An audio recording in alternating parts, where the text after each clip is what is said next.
Bonjour à toutes et à tous, bienvenue dans Maghreb Express, l'émission de Mediapart qui donne à voir et à entendre l'autre rive de la Méditerranée. Aujourd'hui, nous repartons en Algérie pour tenter de comprendre la situation politique qui est plus que confuse à quelques mois d'une des présidentielles les plus incertaines de l'Algérie contemporaine. Abdelaziz Bouteflika est poussé à se représenter alors qu'il apparaît à bout de souffle et qu'il totalise près de 20 ans de règne. Pour y voir plus clair, nous avons invité la chercheuse Myriam Ait Aoudia, qui est maître de conférence en sciences politiques à Sciences Po Bordeaux. Bonjour Myriam. Bonjour Rachida. Merci d'avoir accepté notre invitation.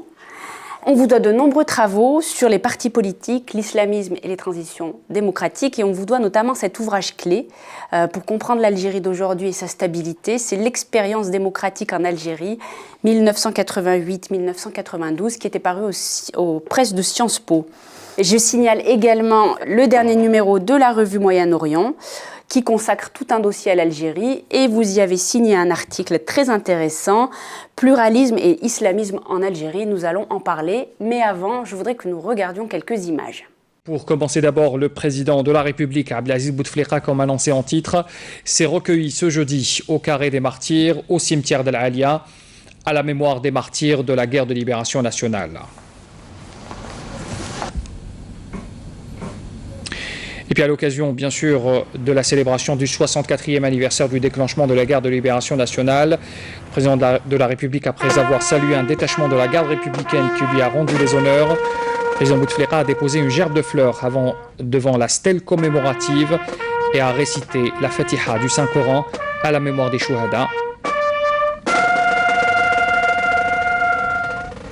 Qu'est-ce que vous inspirent ces images, Myriam, sachant qu'elles ont fait grand bruit dans la presse algérienne? Je vais citer un journaliste, Mustapha Ben Fodil, qui, dans El Watan, un des principaux quotidiens francophones algériens, Christophe.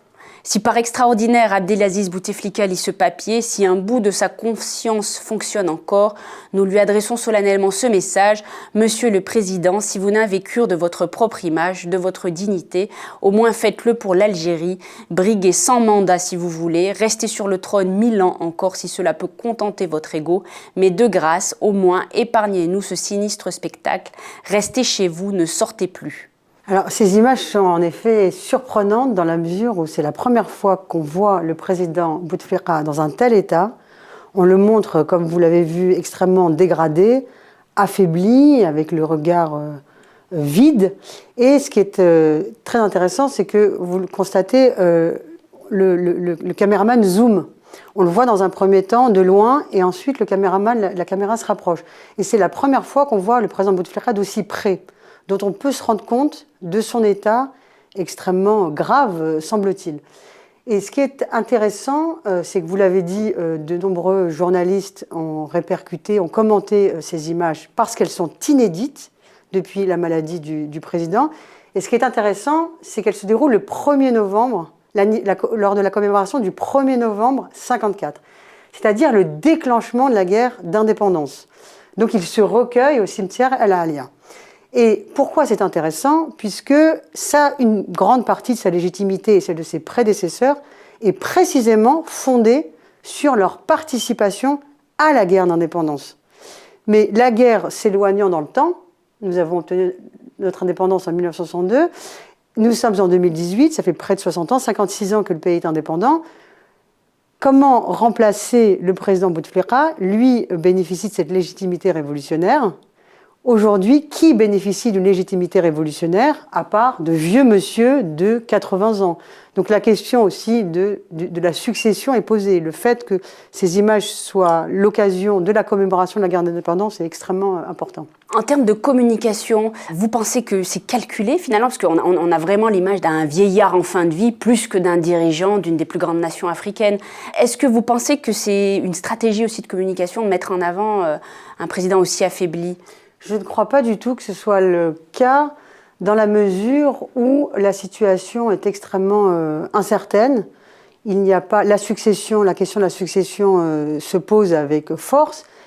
Alors si il avait été prévu de filmer le président ainsi, j'imagine que la solution, le candidat du consensus aurait déjà émergé ou commencerait à émerger, ce qui n'est pas du tout le cas. C'est soit une erreur d'un caméraman, soit la volonté peut-être de quelques personnes de montrer le président dégradé, mais je ne crois pas que ce soit le fruit, en tout cas, d'une volonté commune, concertée, puisque je pense que personne ne gagne personne n'a gagné au sein du pouvoir à montrer le président dans un tel état, puisque ça renforce les théories selon lesquelles, évidemment, il ne gouverne pas directement, il ne prend pas ses décisions directement. En tous les cas, la confusion est totale à quelques mois de la présidentielle, puisqu'elle aurait lieu en avril prochain. Et là, on a l'impression que rien n'est possible, en fait.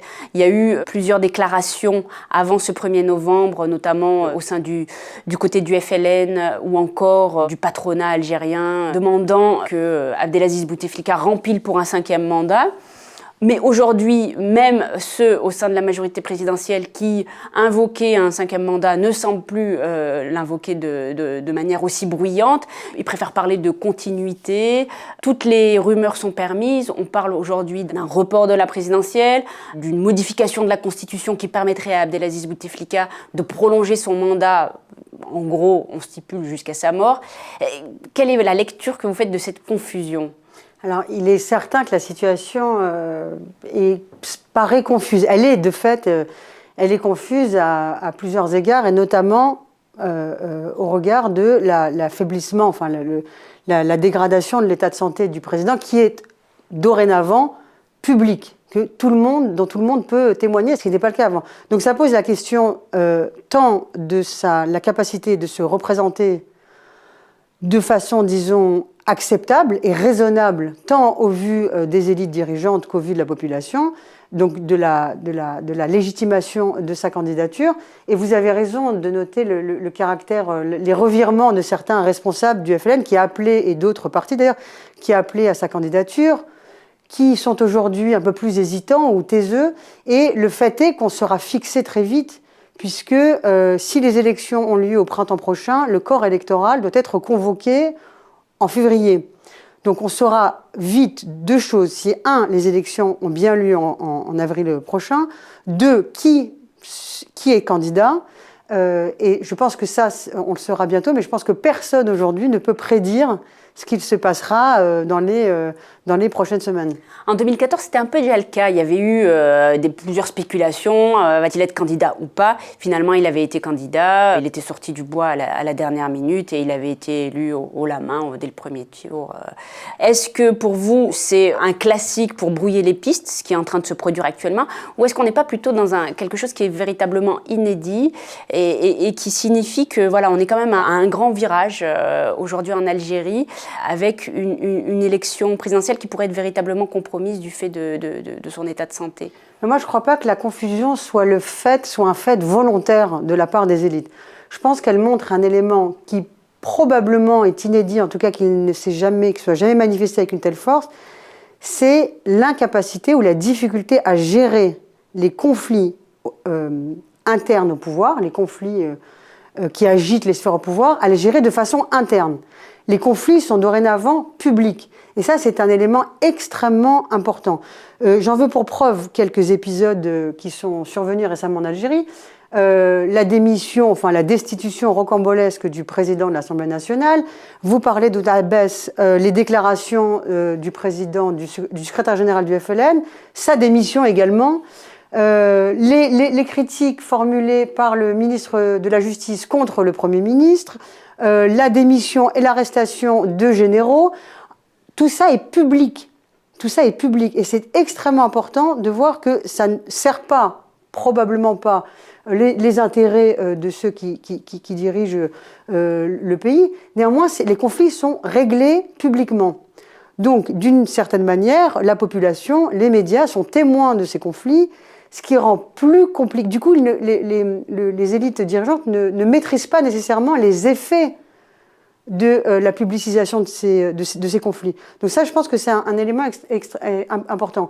Deuxième chose, dans l'histoire récente algérienne, un président a démissionné dans des conditions extrêmement surprenantes. Le président Zarouel, élu, a démissionné en septembre 1998, et ensuite Bouteflika a été lui-même choisi, le candidat du consensus, et a été élu en 99, et depuis lors, il est réélu. Donc, il y a déjà eu des épisodes dans le passé, donc un président qui démissionne hors crise politique, donc pas dans les mêmes conditions que Cheddi Benjedid. Et la question qui se pose, si on retrace l'histoire politique algérienne depuis l'indépendance, des présidentielles, disons, c'est qu'il a toujours été relativement simple et caché, disons, relativement simple, de trouver un successeur, de trouver un candidat dit du consensus.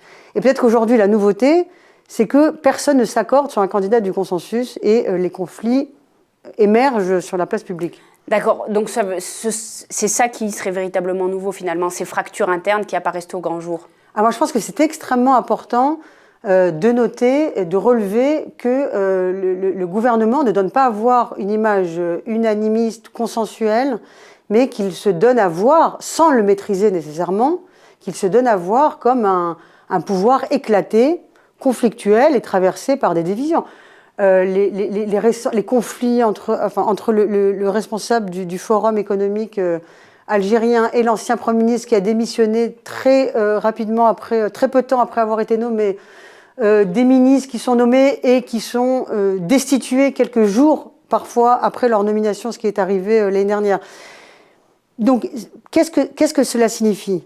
Ça signifie que les ressources internes de règlement des conflits n'ont plus la force qu'elles avaient. Et il faut plutôt, à mon avis, s'en réjouir, puisque les médias s'emparent de ces problématiques et le pouvoir ne peut pas doit, d'une certaine manière, se justifier auprès de son opinion publique. Ça veut dire aussi que du coup, la transition, l'après-Bouteflika n'est plus tabou. Il semblerait qu'elle ne le soit plus, effectivement, en effet.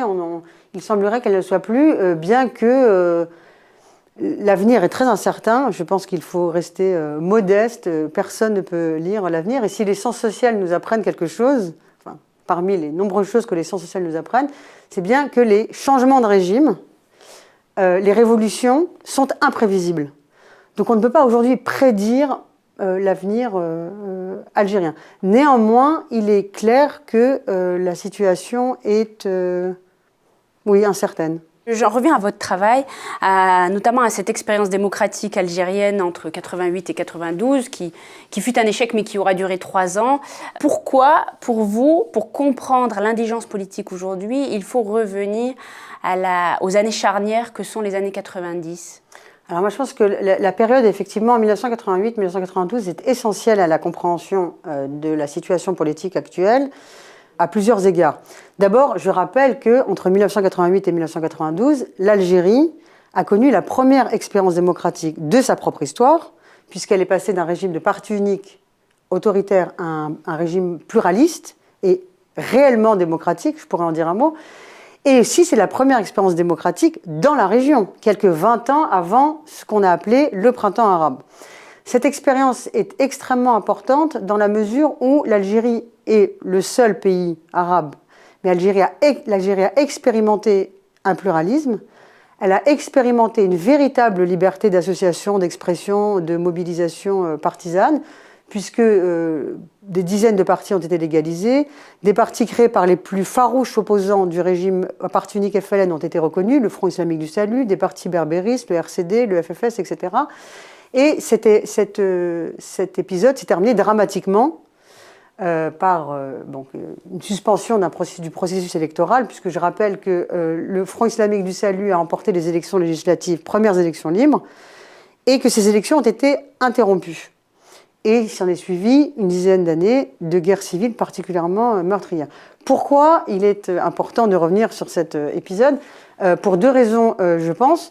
La première, c'est, alors la plus importante probablement, c'est la question de la transformation du pluralisme en Algérie, du pluralisme partisan, puisque si on examine cette période, elle était caractérisée par un pluralisme partisan extrêmement large.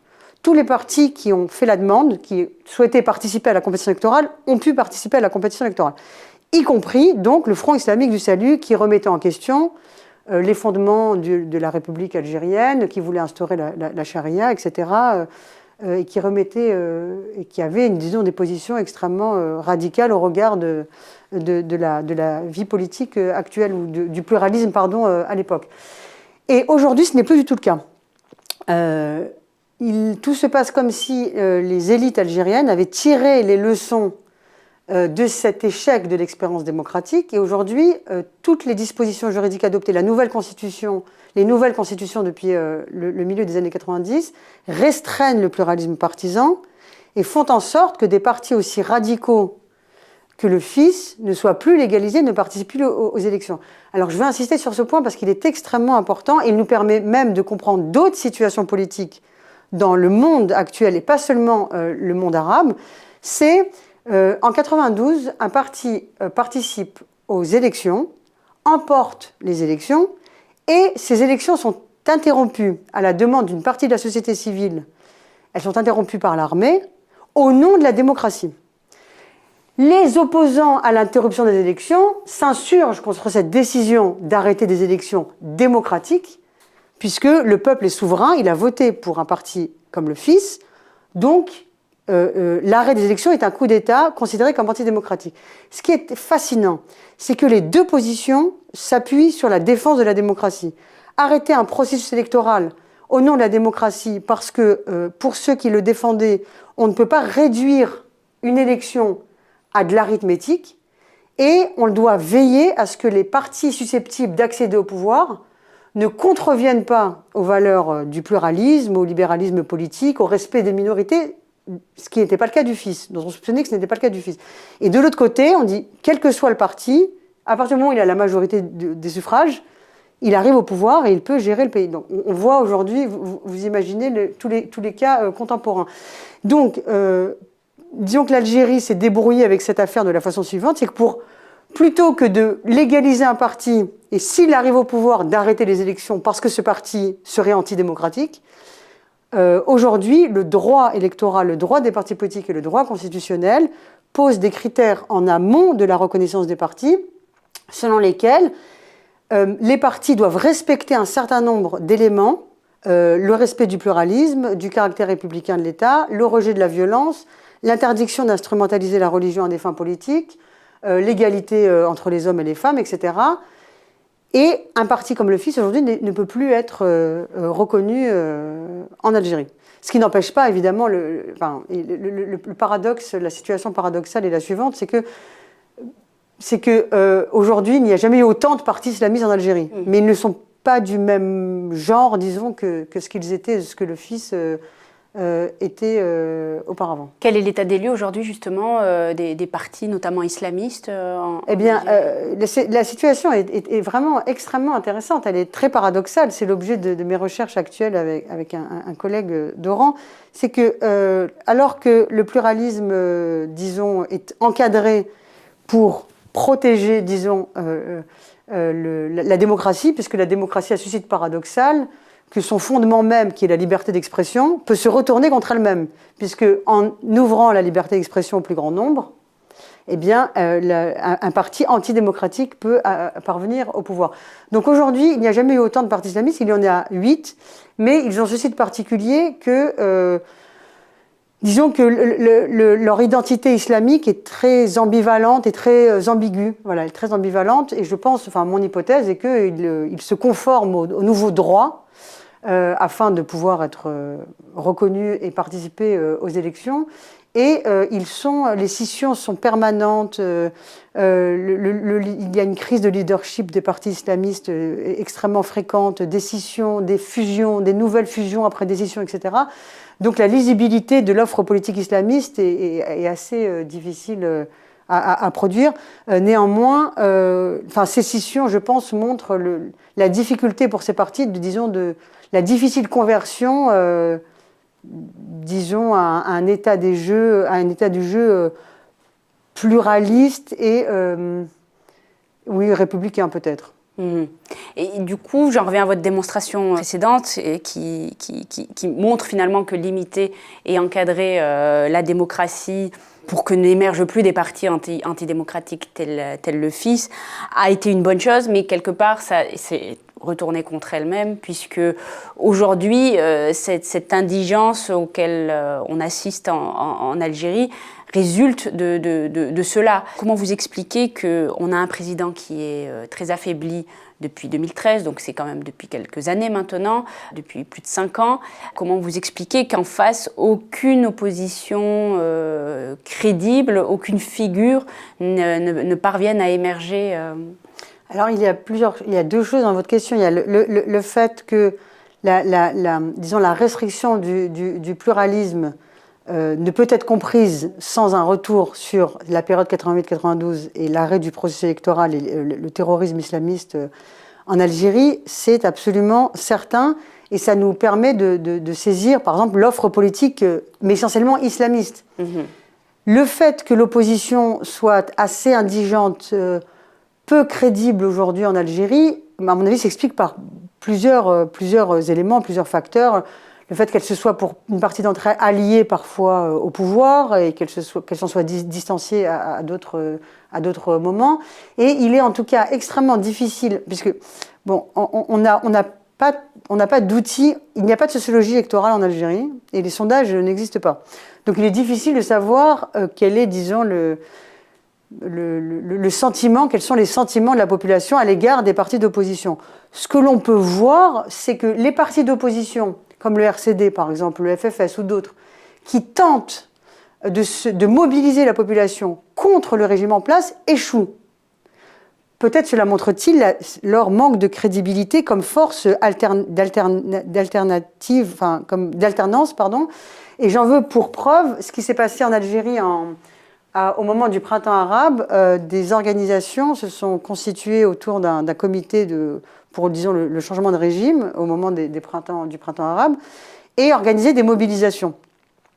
Il n'y avait personne à ces mobilisations. Non pas tant que les Algériens avaient peur de participer à ces mouvements contestataires du régime, mais c'est parce qu'on entend souvent en Algérie, et ça je pense que c'est aussi une leçon de l'expérience de 1988-1992, que la question sécuritaire est fondamentale. Elle est fondamentale, puisqu'aujourd'hui, il y a beaucoup de mobilisations sociales contestataires en Algérie. Mais à la différence de celle que j'ai étudiée dans mon livre, celle de 1988, qui a abouti au changement de régime, elles ne sont pas politisées, c'est-à-dire qu'elles restent sectorisées. On conteste les conditions de travail dans le secteur médical, dans le secteur de l'enseignement, dans le secteur de la culture, dans le secteur de la justice, etc. Il y a beaucoup de contestations, il y a des émeutes et des mobilisations, des sit-ins, etc. Mais il n'y a pas, disons, aucune passerelle. De convergence. De convergence, exactement. Il n'y a pas de convergence entre les différentes mobilisations. Et la particularité de 1988, dont on fête aujourd'hui les 30 ans, c'est la convergence entre les différents groupes sociaux mobilisés pour, dans un premier temps, dénoncer la répression des émeutiers et, dans un second temps, disons, appeler à un changement de régime. Ce n'est pas du tout le cas aujourd'hui. Et ceux qui tentent de le faire échouent. Et je pense que la question de la politisation des luttes sociales est extrêmement importante et elle est probablement, disons, le symptôme du manque de crédibilité des forces d'opposition. Et parce que régulièrement, ou en tous les cas c'est ce qu'on entend souvent, c'est que la figure de Bouteflika est invoquée comme une figure pacificatrice en fait, qui a été à la fois, comme vous disiez tout à l'heure, une référence de la guerre d'indépendance, mais aussi une référence puisqu'il est l'homme qui a amené la réconciliation nationale après cette décennie noire. Et donc on a là les deux traumas de la société algérienne, d'un côté le trauma colonial et de l'autre le trauma de la décennie noire. Et pour rien au monde, on a envie de revivre à la fois cette oppression et surtout là, cette guerre fratricide qu'il a pu y avoir pendant une dizaine d'années entre Algériens. Vous avez entièrement raison, je pense que j'aurais dû effectivement l'évoquer tout à l'heure, vous avez entièrement raison. La légitimité du président est effectivement est fondée sur sa participation à la guerre d'Algérie, ce qui était le cas de ses prédécesseurs. Et je vous parlais justement de la difficulté de trouver encore un ancien combattant, puisqu'il commence à se faire vieux. Mais vous avez entièrement raison. Bouteflika a ceci de particulier, lui aussi, et il s'appuie sur une autre légitimité, c'est qu'il a mis un terme, ou contribué largement à mettre un terme à la guerre, au terrorisme islamiste. Et ça, vous avez raison, c'est extrêmement important. Et peut-être que le candidat du consensus s'appuiera lui aussi sur sa contribution à la pacification du pays plutôt qu'à la guerre d'indépendance. Vous avez raison, c'est extrêmement important La guerre, certains disaient la deuxième guerre d'Algérie, en tout cas la guerre civile, ou plutôt la guerre contre les civils en Algérie dans les années 90, est effectivement très très marquante.